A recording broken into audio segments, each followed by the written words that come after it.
Selamat datang anak-anak. Hari ini kita bertemu kembali untuk melanjutkan pembelajaran tentang indahnya kebersamaan.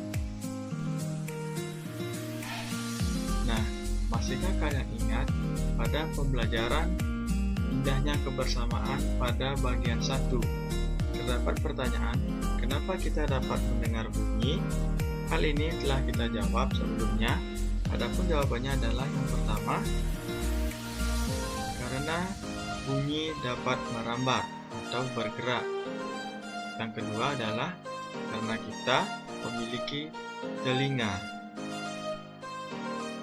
Tapi, tahukah kamu bahwa bunyi memiliki sifat atau kemampuan lain selain merambat? Nah, jika kita bahas sifat yang pertama yaitu merambat, sudah pernah kita pelajari sebelumnya. Bunyi dapat merambat pada 3 benda. Yang pertama, benda padat, benda cair, dan benda gas. Yang masing-masing contohnya bisa kalian pelajari kembali pada pembelajaran indahnya kebersamaan bagian 1. Selanjutnya, yaitu dapat dipantulkan. Bunyi selain merambat juga dapat dipantulkan. Dan yang terakhir adalah dapat diserap. Nah, untuk yang pertama yang akan kita bahas adalah sifat bunyi, yaitu dapat dipantulkan. Nah, pemantulan bunyi sebenarnya sudah sering kalian rasakan, seperti saat kalian bernyanyi di kamar mandi atau mencoba untuk berbicara di dalam botol atau mengeluarkan suara di dalam pipa. Nah, pemantulan bunyi dapat dibagi menjadi 3 jenis. Jenis yang pertama adalah pantulan bunyi yang memperkuat bunyi asli, gaung, dan gema. Hari ini kita akan mengenal lebih dekat jenis-jenis pantulan bunyi. Yang pertama, pantulan bunyi memperkuat bunyi aslinya. Seperti namanya, pantulan ini akan memperkuat bunyi yang keluar dari sumbernya atau bunyi aslinya. Biasanya, pantulan ini terjadi apabila sumber bunyi itu dekat dengan dinding atau benda yang dapat memantulkan bunyi. Jarak dekat yang dimaksud adalah kurang dari 10 meter. Nah, pantulan ini biasanya terjadi pada ruangan-ruangan yang sempit atau kecil. Biasanya ada pada kamar mandi dan tempat tidur. Adapun jenis pemantulan bunyi berikutnya yang akan kita pelajari adalah gaung. Gaung merupakan pemantulan bunyi yang terdengar kurang jelas karena pantulan bunyi yang dihasilkan akan terdengar bersamaan dengan bunyi aslinya, sehingga bunyi akan terdengar bertumpuk dan sulit didengar. Biasanya, gaung terjadi saat sumber bunyi berada cukup jauh dengan dinding atau benda yang dapat memantulkan bunyi. Nah, cukup jauh di sini yang dimaksudkan adalah dengan jarak 10 sampai 20 meter. Nah, sehingga gaung akan terjadi pada ruangan-ruangan yang cukup luas seperti bioskop, aula, dan gelanggang olahraga atau GOR. Nah, selanjutnya kita akan saksikan dan dengarkan contoh suara gaung di salah satu ruangan. Nah, sebelum memulai video atau mendengarkan video, ayah Anda sampaikan untuk menggunakan headset atau memperkeras volume perangkat agar suara gaung yang dihasilkan dapat terdengar jelas. Kalau sudah siap, kita akan saksikan videonya.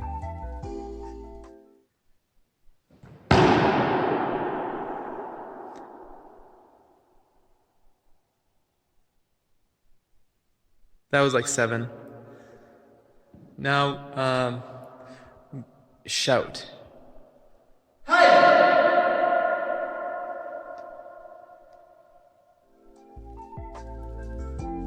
Nah, sekian video untuk gaung.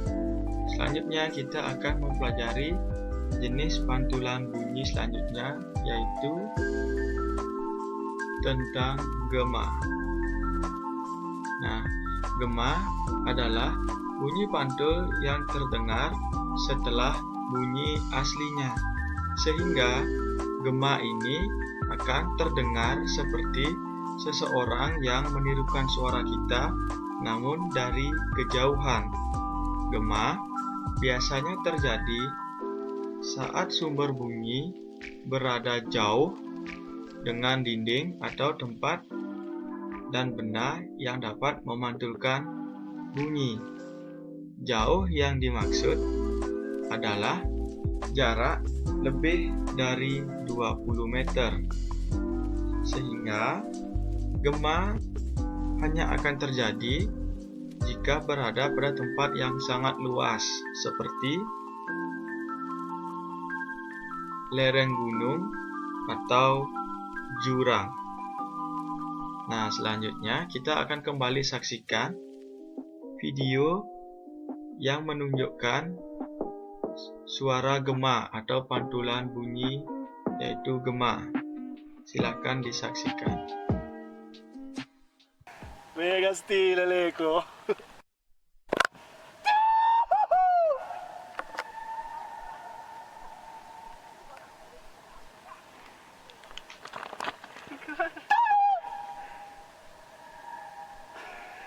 Mega stile Leko. Nah, setelah mengetahui jenis-jenis pantulan bunyi, yaitu pantulan bunyi yang memperkuat bunyi asli, gaung, dan gema, nah, kita akan mengingat kembali sifat-sifat bunyi yang sudah kita pelajari, yaitu dapat merambat, dapat dipantulkan, dan dapat diserap. Kali ini kita akan membahas tentang sifat bunyi, yaitu dapat diserap. Nah, berbeda dengan dapat dipantulkan. Bunyi akan dapat dipantulkan oleh benda yang padat atau cenderung padat, sedangkan bunyi akan diserap jika bertemu atau bertabrakan dengan benda yang elastis. Contoh-contoh benda elastis adalah styrofoam, busa cuci piring, dan bantal. Benda-benda lain yang dapat menyerap bunyi seperti kasur dan selimut, dan juga benda-benda elastis lainnya. Hari ini kita juga akan membahas bagian tubuh yang membantu kita untuk mendengarkan bunyi, yaitu telinga. Nah, inilah bentuk telinga manusia. Nah, telinga manusia secara umum memiliki 3 bagian. Yang berwarna hijau adalah daerah telinga luar. Yang berwarna biru adalah telinga bagian tengah, dan berwarna orange adalah telinga bagian dalam. Hari ini kita akan kenali bagian-bagian telinga manusia. Bagian telinga pertama yang akan kita bahas adalah telinga bagian luar. Nah, adapun bagian-bagian telinga luar adalah pertama, daun telinga. Daun telinga memiliki fungsi untuk menangkap gelombang bumi. Fungsi ini serupa dengan fungsi antena TV yang digunakan untuk menangkap sinyal. Nah, berdasarkan fungsi daun telinga, kita dapat mengetahui bahwa daun telinga memiliki pengaruh terhadap kemampuan mendengar makhluk hidup. Sama halnya seperti kelelawar yang memiliki telinga cukup besar yang menandakan bahwa kelelawar memiliki pendengaran yang cukup baik. Selanjutnya adalah liang telinga atau saluran telinga. Saluran telinga memiliki bulu-bulu halus yang berfungsi untuk menghalangi debu dan juga sekaligus menyalurkan gelombang bumi yang telah ditangkap oleh daun telinga ke telinga bagian tengah. Nah, setelah mengetahui telinga bagian luar, kita akan masuk lebih dalam menuju telinga bagian tengah. Adapun bagian-bagian telinga tengah, yang pertama adalah tulang-tulang pendengaran. Nah, adapun jenis-jenis tulang pendengaran, yang pertama adalah tulang malleus, tulang incus, dan tulang stapes, yang masing-masing sebenarnya memiliki fungsi secara umum adalah untuk meneruskan getaran bumi ke koklea. Nah, bagian selanjutnya ada gendang telinga. Bagian ini adalah bagian yang paling sering kalian dengar. Nah, gendang telinga memiliki fungsi menerima getaran bumi dari daun telinga. Nah, saat merawat telinga, perhatikanlah saat kalian menggunakan pembersih telinga atau cotton bud. Jangan sampai kotorannya malah terdorong ke gendang telinga atau sampai menyentuh gendang telinga. Jika gendang telinga kalian rusak, kalian akan kesulitan mendengar atau bahkan menjadi tuli. Nah, bagian terakhir telinga yang akan kita bahas hari ini adalah telinga bagian dalam. Nah, berikut adalah gambar telinga bagian dalam.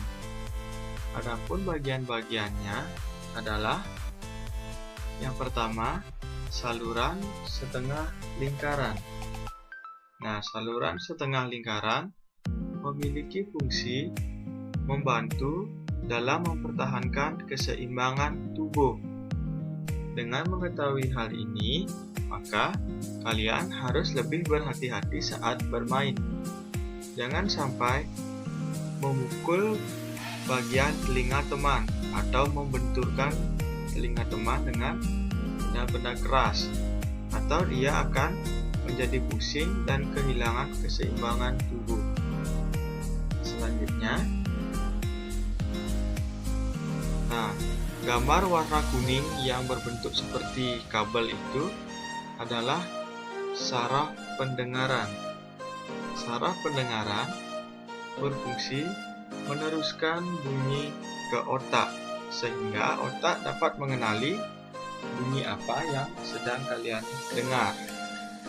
Nah, selanjutnya, koklea. Koklea memiliki bentuk yang unik, yaitu menyerupai cangkang siput atau rumah siput, sehingga koklea juga sering disebut dengan rumah siput. Adapun fungsi koklea adalah menerima dan meneruskan bunyi ke saraf pendengaran. Nah, selanjutnya terdapat saluran eustasius. Nah, fungsi saluran eustasius adalah menghubungkan ruang telinga, tengah, dan faring. ada pengetahuan dan informasi penting yang harus kalian ketahui, bahwa bunyi memiliki beberapa jenis. Nah, adapun jenis-jenis bunyi adalah bunyi infrasonik yang pertama, yaitu bunyi yang memiliki getaran atau frekuensi di bawah 20 Hz. Selanjutnya, audiosonik, yaitu bunyi yang memiliki getaran di antara 20 hingga 20.000 Hz. Dan yang terakhir adalah bunyi ultrasonik, yaitu bunyi yang memiliki getaran di atas 20.000 Hz. Nah, hal yang unik adalah manusia tidak bisa atau tidak mampu mendengar semua jenis bunyi. Manusia hanya mampu mendengar salah satunya, yaitu bunyi audiosonik. Nah, bunyi infrasonik dan ultrasonik hanya dapat didengarkan oleh jenis-jenis hewan tertentu. Misal, untuk infrasonik itu hanya dapat didengarkan oleh anjing laut dan paus, sedangkan ultrasonik dapat didengarkan oleh kelelawar.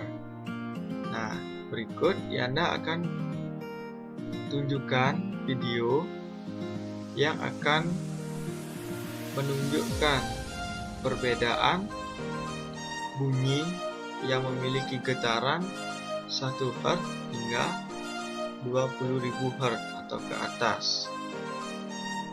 Silahkan disaksikan.